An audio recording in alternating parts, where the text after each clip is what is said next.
Hello guys ఎలా ఉన్నారు? Today మనం one of the general topic discuss చేద్దాము. నాట్ ద జనరల్ టాపిక్ ఎవరైతే టెస్టింగ్ వర్క్ చేయాలి అనుకుంటున్నారో manual testing roles and responsibilities IT ఇండస్ట్రీలో ఎలా ఉంటాయనేది చూద్దాము. So let's get start our video.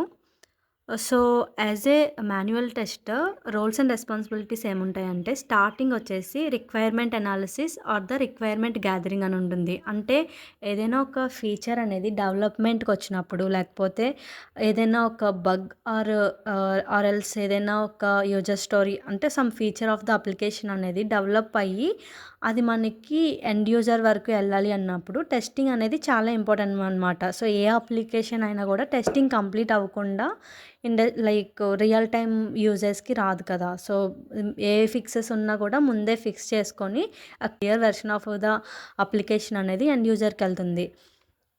So, as a manual tester rules ఏముంటాయంటే రిక్వైర్మెంట్ గ్యాదరింగ్ అంటే మనకి బీఆర్‌డీస్ అని గానీ, లేకపోతే యూజర్ స్టోరీస్ అని గానీ, సో, ఆ ఫీచర్ రిలేటెడ్ డీటెయిల్స్ అనేవి మనకి డిస్క్రిప్టివ్ ఫార్మాట్‌లోని లేకపోతే సమ్ ఫిగ్మా ఫైల్స్ అలా ఉంటాయన్నమాట. సో, ఆ డాక్యుమెంట్స్‌ని ఆ రిక్వైర్మెంట్‌ని థరోగా లైన్ టు లైన్ మనం అర్థం చేసుకోవాలి. సో, ఏ ఫీచర్ అనేది డెవలప్ అవ్వబోతుంది, లేకపోతే ఏ ఫీచర్‌ని డెవలప్ చేయబోతున్నారు. సో, దాని మెయిన్ ఫంక్షనాలిటీ ఏంటి, how it will be work అనేది. దాన్ని రిక్వైర్మెంట్ గ్యాదరింగ్ అంటామనమాట. సో, ఇది టెస్టింగ్‌లో ఫస్ట్ ఫేజ్. సో, నెక్స్ట్ వచ్చేసి test planning. So, test planning are test estimation అనమాట. అంటే ఫర్ పర్టిక్యులర్ ప్రతి సినారియోకి సేమ్ టెస్ట్ ఎస్టిమేషన్ అవ్వదు కదా! ఒక ఫీచర్ అనేది నార్మల్‌గా కొన్ని కొన్ని ఆహ్, లైక్ కొన్ని చేంజెసే ఉండొచ్చు. ఒక ఫీచర్ అనేది చాలా ఎక్కువ చేంజెస్ ఉండొచ్చు. సో, అకార్డింగ్ టు దట్ మనం టెస్ట్ స్ట్రాటజీ అనేది చేయాలి.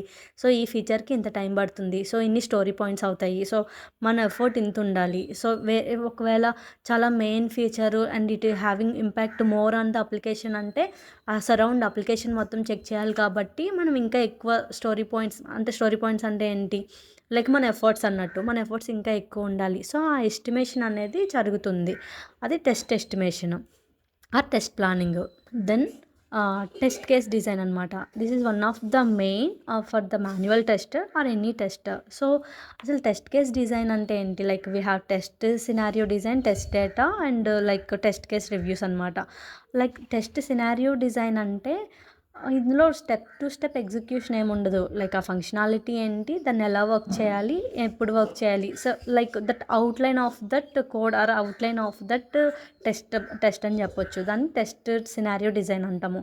అలా కాకుండా టెస్ట్ కేస్ డిజైన్ అంటే ఏంటి అంటే, ఇట్స్ మనకు ఇచ్చిన ఫీచర్‌ని మనం స్టెప్ టు స్టెప్ ఎగ్జిక్యూట్ చేయాలి. అంటే ఫర్ ఎగ్జాంపుల్ ఒక లాగిన్ ఫంక్షనాలిటీ ఇస్తే, సో, ఆ లాగిన్ ఫంక్షనాలిటీలో యూజర్ నేమ్ ఉండాలి, పాస్వర్డ్ ఉండాలి, లాగిన్ బటన్ ఉండాలి. ఆ క్లిక్ ఆపరేషన్ పర్ఫార్మ్ చేయాలి. టెక్స్ట్ ఫీల్డ్స్ అనేవి టెక్స్ట్ ఎంటర్ అవ్వాలి. లేకపోతే ఆ లేబుల్స్ ఉంటాయి. లేబుల్స్ చేయాలి. Format, accessibility. సో, ప్రతి ఒక్కటి ఆ ఫార్మాట్ రిలేటెడ్ ఆ లాగిన్ పేజ్ ఏదైతే ఉందో, ఆ పేజ్ యొక్క ఎండ్ టు ఎండ్ సినారియో అనేది కవర్ అవ్వాలి. సో, దాన్నేమంటాము? సో, టెస్ట్ కేస్ డిజైన్ అంటాము.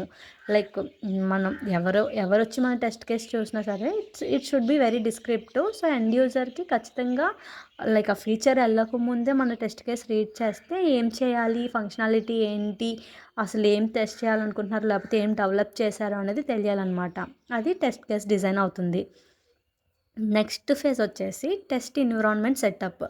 సో, మనకి చాలా మన ఇచ్చిన ఫీచర్ అనేది క్యూఏలో టెస్ట్ చేయాలా? లేకపోతే సిస్టమ్ యాక్సెప్టెన్స్ టెస్టింగ్ చేయాలా? లేకపోతే యూజర్ యాక్సెప్టెన్స్ టెస్టింగ్ చేయాలా? సో, ఏ ఎన్విరాన్మెంట్‌లో టెస్ట్ చేయాలి అనేది తెలుసుకొని అండ్ మనం ఆ సెటప్ అనేది చేయాలి. కొన్ని టైమ్స్ ఏంటి మనకి డైరెక్ట్‌గా ఫీచర్ అనేది టెస్టింగ్ కాకుండా ఏపీఐ కాల్స్ టెస్టింగ్ వస్తాయి కదా! అంటే బ్యాక్ ఎండ్ ఫ్రంట్ మనం చూసేది యూజర్ చూసేది application. But back end calls కూడా ఉంటాయి కదా! API related. So, API related అయితే పోస్ట్‌మ్యాన్ సెటప్ చేసుకోవాలి. అండ్ ఏ ఎన్విరాన్మెంట్‌లోని మనకు ఆ కోడ్ అనేది డిప్లాయ్ అవుతుంది. సో, ఏ ఎన్విరాన్మెంట్‌లోని కోడ్ డిప్లాయ్ అయితే ఆ ఎన్విరాన్మెంట్‌లోని మనం టెస్ట్ సెటప్ చేయాలి కదా! మన టెస్ట్ ఎగ్జిక్యూషన్‌కి. So, after that build deployed ఏదైతే చేంజ్ ఆర్ ఫీచర్ వచ్చిందో ఆ డిప్లాయ్‌మెంట్ అయ్యాక ఆ ఎన్విరాన్మెంట్ సెటప్ చేసుకొని మనం యూజర్ అండ్ యాక్సెస్ క్రియేట్ చేసుకొని అండ్ ఆ ఫీచర్‌ని వర్క్ చేయడానికి మనకి రిక్వైర్డ్ పర్మిషన్స్‌ని కూడా చేసుకొని అప్పుడు మనం ఆ టెస్టింగ్ అనేది పెర్ఫార్మ్ చేయగలుగుతాము. సో నెక్స్ట్ ఫేజ్ వచ్చేసి టెక్స్ట్ ఎగ్జిక్యూషన్ అనమాట. So text execution is nothing but మనం ఆల్రెడీ టెస్ట్ కేస్ రాసాము. అంటే టెస్ట్ కేస్లో స్టెప్ టు స్టెప్ డిస్క్రిప్టివ్వి రాసాము ఆ ఫీచర్ని ఎలా టెస్ట్ చేయాలి అని. సో ఇప్పుడు ఈ టెస్ట్ ఎగ్జిక్యూషన్ ఏమవుతుంది, ప్రతి ఒక్క టెస్ట్ కేస్ ఏదైతే ఎవ్రీ స్టెప్ రాసామో baby steps to main functionality, ఆ ప్రతి పాయింట్‌ని సాటిస్ఫై చేస్తూ, ఈవెన్ నెగెటివ్ సినారియోస్‌ని కూడా సాటిస్ఫై చేస్తూ, మొత్తం కంప్లీట్‌గా టెస్టింగ్ అనేది మాన్యువల్‌గా, ఫర్ ఎగ్జాంపుల్ ఒక ఫీచర్‌ని మాన్యువల్‌గా ఒక అప్లికేషన్‌లో ఉన్న ఫీచర్‌ని టెస్ట్ చేసినప్పుడు మాన్యువల్‌గా ఆ రిక్వైర్మెంట్ అంతటిని సాటిస్ఫై చేయాలన్నమాట. సో అలా చేస్తే మనకి టెస్టింగ్ కంప్లీట్ అయినట్టు. సో ఆ మాన్యువల్ ఎగ్జిక్యూషన్ అంటే step to step, for example ఆ లాగిన్ పేజ్‌కి వెళ్తే మనం టెక్స్ట్ ఎంటర్ చేయాలి, లాగిన్ క్లిక్ చేయాలి, ఏమైనా లింక్స్ ఉంటే లింక్స్ క్లిక్ చేయాలి, ఆ ఫార్మాట్స్ చూడాలి. సో ఎవ్రీథింగ్ మనం మాన్యువల్‌గా స్టెప్ టు స్టెప్ ఎగ్జిక్యూట్ చేయాలి. దాన్ని టెస్ట్ ఎగ్జిక్యూషన్ అంటామనమాట. సో ఇప్పుడు నెక్స్ట్ ఫేజ్‌లో ఏమొస్తుంది అంటే, సో ఫర్ ఎగ్జాంపుల్ ఆ లాగిన్ పేజ్‌లో ఏదో ఒక ఫంక్షన్ అనేది సరిగ్గా వర్క్ అవ్వలేదు అనుకుందాము. సో అప్పుడు మనం ఏం చేస్తాము, ఇట్స్ ఎ డిఫెక్ట్ కదా! So defect or like defect reporting అనమాట. సో డిఫెక్ట్ రిపోర్టింగ్ అంటే ఏంటి, ఇచ్చిన ఫంక్షనాలిటీలోని సమ్ పార్ట్ అనేది వర్క్ అవ్వలేదు. సో నాకు అది వర్క్ అవ్వకుండా ఎండ్ యూజర్‌కి ఇవ్వం కదా! అది ఫిక్స్ చేయాలి ఖచ్చితంగా. సో ఆ ఫిక్స్ చేయడానికి we need to like provide a developer to defect report అనమాట. So this feature is working but in this feature particular this element is not working. So ఆ నాట్ వర్కింగ్ అని మీరు చూపించడానికి ఒక డిఫెక్ట్ రిపోర్ట్ ప్రిపేర్ చేయాలి. అందులో ఏంటంటే retro steps అంటే దాన్ని లైక్ డెవలపర్స్ కూడా ఎలా ఎలా రిప్లికేట్ చేశారని తెలియాలి కదా! సో డెవలపర్ అది చదివినప్పుడు వాళ్ళు రిప్లికేట్ చేసి ఓకే ఇది ఇష్యూ అని తెలుసుకొని వాళ్ళు ఫిక్స్ చేస్తారనమాట. సో అది డిఫెక్ట్ రిపోర్టింగ్.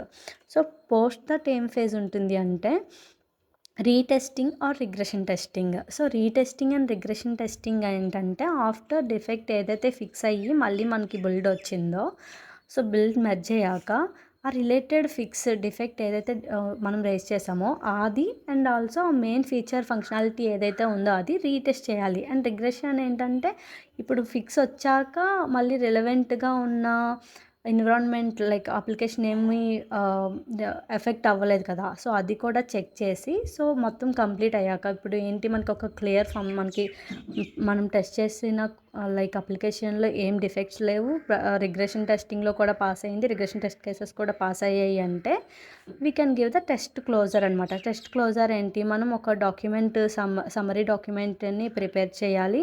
సమ్ కేసెస్ మనమే ఒక క్లయింట్కి డెమో ఇవ్వాల్సి వస్తుంది. These are the features we have tested and these are working fine అన్నట్టు. And finally we give sign off from the stakeholders అనమాట. సో ఇది రియల్ టైమ్ యూజ్లోకి అప్లికేషన్ అనేది వెళ్తుంది ఆఫ్టర్ అవర్ టెస్టింగ్ ఫేజ్ అనమాట. So ఇది manual testing యొక్క main responsibilities. So summary వస్తే like what are the main features అంటే requirement analysis, test planning, test environment setup, test execution, defect reporting, retesting or regression testing and test closure. So this is about the manual testing. Like ఎవరైతే manual testing గురించి తెలుసుకోవాలి అనుకుంటున్నారో these are the mostly roles and responsibilities of a manual testing. So I hope this video will helpful. Thanks for your watching. Please do like, share and subscribe our channel. Thank you.